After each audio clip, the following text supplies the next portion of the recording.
Hello there, Seraphim17 once again. This is my Marvel Spider-Man Spectacular Difficulty video walkthrough. This is the beginning of the game, the first mission, and it is entitled The Main Event.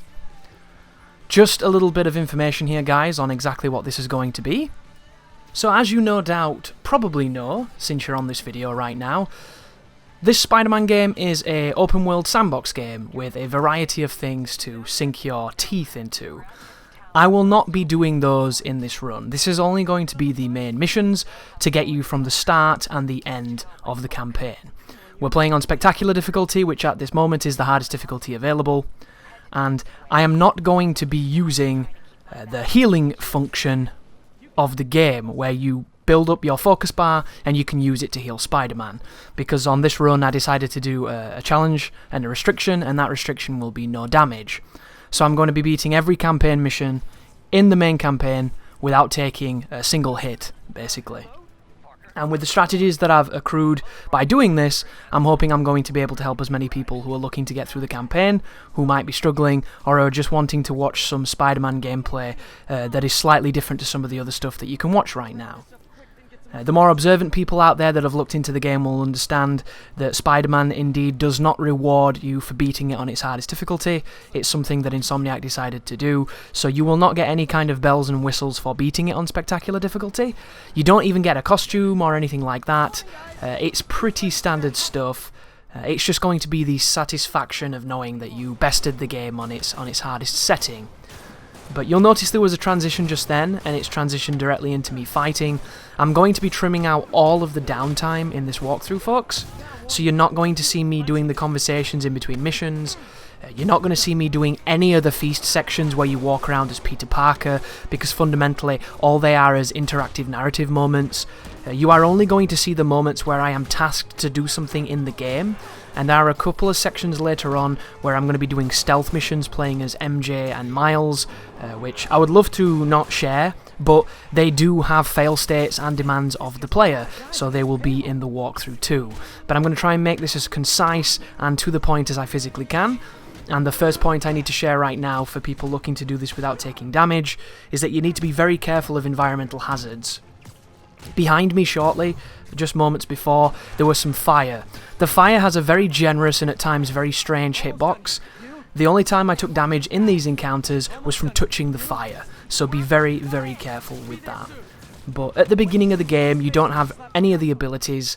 But the good news is Insomniac have made this very, very well, and the base Spider-Man has pretty much everything you need to use to beat the game. And speaking of generous hitboxes, did you see then? I was dancing in the fire and it didn't do any damage, so it's a lot better than it could be, but I've taken damage from it, so be very, very careful. However, the basics of the combat in this game are very Arkham inspired, but they differ in a lot of ways, and in my opinion, guys, do not try to play this game like you would the Arkham games, because you're going to miss out on a lot of the things that make it very intriguing. And one of them is the movement options. Spider-Man is very mobile. You do not have to stand your ground on the floor and beat people up using combos. You can swing around and hit and strike and get distance and things. It definitely leads into the player's penchant for playing differently. But some tips to keep you alive on this first video, we'll go into them in much more detail coming up. But the first one you'll obviously note is when an enemy gets close to you and starts to an attack, your spider senses will, proverbially tingle. And what this does in the game is it gives you a white symbol above your head. The white symbol is not telling you that you are about to take damage, it's telling you that you are in danger, and it's a little bit of a loose system, so it'll happen sometimes just as an attack is about to hit you, but it'll also happen before an attack starts. So there are times where if you see the symbol and you press dodge, you'll dodge the attack, but other times you see the symbol, you press dodge, and it will not have wound up enough for the attack to miss, and they'll still hit you. So instead of seeing it, and like in the Arkham games, pressing counter, see that there is a threat, ascertain what it is, and then dodge accordingly. And everything has an appropriate dodge. Learning these timings is going to keep you alive. The second one is the guns. So you'll notice that just then there was a couple of Fisk's men who have guns, and you'll see this. It's a white line on your body which turns to red. When it turns red, you need to press dodge or they'll shoot you. And it is hit scan, guys, which means there's no projectile, there's no moving super fast and dodging it outside of very small examples of that. For the most, if you see that reticle turn red, even if it's not on your body, you need to press dodge on this difficulty, because if you don't, you will still get shot. The bullets don't even have to register on your body, they don't have to shoot near you, you will still take damage. I cannot begin to express just how dangerous the guns are, and I'm going to give a thorough dissertation as to why I think the game fundamentally gets guns wrong, and exactly what you have to do to stay as safe and as functional as possible when fighting them. The second thing I want to talk about is more a penchant of my own, which is one of the habits that I tend to use when I play video games. There are moves I'm going to be avoiding because I don't want them. It's not because I don't want the moves after them, it's because the moves that you have to buy to get to the moves I want are things that affect the game in ways that I don't want to play with. So the first one will be, I am not going to buy the upgrade for the better dodge. There is an upgrade that makes the timing on the perfect dodge easier. I am going to play the full game without that because I don't want it to be easier. I want the game to be a challenge, that's why I'm doing this. The second one is, there are a bunch of abilities to disarm enemies with guns. These abilities are fantastic. However, I want to learn to deal with the guns in all of their brutality without being able to do that, so hence I'm going to avoid that. I don't recommend you do this, guys. This is only for the people that are looking for the extra challenge, but it's good practice at getting better at the game in the grand scheme of things. And then the final thing that you've probably already noticed quite a lot when I'm playing, in this game, when Spider-Man hits people about 3 times with web, if you knock them into the wall, slam them into the ground, or have them near any kind of object, you have the ability to perform what is known in this game as a finisher, and it will incapacitate enemies and stop them from attacking you. This is the best way to play the game for efficiency, in my opinion. It's kind of crazy how useful this is. So when I first started playing the game, I launched people into a juggle combo, into a knockaway, into a re-catch, into another juggle combo, into a slam, and then they would get back up, and I'd have to fight them more, and it made the game feel like everybody had a way too much HP, and everybody was really spongy. It kind of led to a cognitive dissonance in my brain where I've got all this Arkham knowledge of fighting enemies and comboing and styling on them, but they weren't dying in the right amount of time, because this is of course a very different game. And then you realise that the only thing that happens when you launch and you juggle and you do the fancy combos is people get back up afterwards and you get confused, and half the time you end up getting shot or you end up, taking damage. Then I stumbled upon using the finishers a lot more because it was something I'd been neglecting, and it turns out that the finishers are probably one of the most powerful aspects of the game, and they're available to you at the very beginning. So whenever you launch an enemy, if you fire some web at him, slam him into the ground, and then fire a little bit more web at him, you'll incapacitate him regardless of how much HP he has. You can start a match by slamming a guy into the ground, web him 3 times, and he's gone, fight's over. Conversely, you can launch somebody, web them, then do the swinging kick that you can purchase on the upgrades, and you'll knock him into the wall, and he'll be incapacitated and finished as well. So the game turns into this scenario of finding efficient ways to incapacitate the enemies, and that's the way that you're going to get rid of them, because it's just so effective. And then you can combine the takedowns, you can combine the web throws, you can combine all the other elements, the environmental stuff, and it gives you a very capable way of ending fights very quickly. And if you focus on just beating them up and doing fancy juggles, the fights will last way longer. And then once you get comfortable with that, there are the gadgets. The gadgets in this game are preposterously strong. They are so strong that I'm not going to upgrade them in this run because you don't need to. And if you do upgrade them, they literally become Oppenheimer tier. It's kind of insane. Not only are the gadgets ridiculously strong, but there are suit abilities that you can unlock that are also ridiculously strong. And there's an interesting balance in this game of the game having very legitimate, threatening, difficult moments, and the player having access to ridiculously overpowered stuff. So if you use all the tools that are available to you, you're not going to have too much of a difficult time with this game. because there's so many great things. And if you're having difficulty and you're not understanding it, there are various win buttons and winning tools which I can advise you on that are hopefully going to get you through a lot of these sections. It's an interesting choice as a player who wants to challenge themselves, because some of them really do feel too strong. But then there are encounters against certain groups of enemies that aren't particularly the most fun or the most balanced, and then you use them and it feels great. But here is an enemy with a rocket launcher. The rocket launcher is a very powerful weapon if it hits you, but it's incredibly fair. I think the rocket launcher projectile is the best projectile in the game.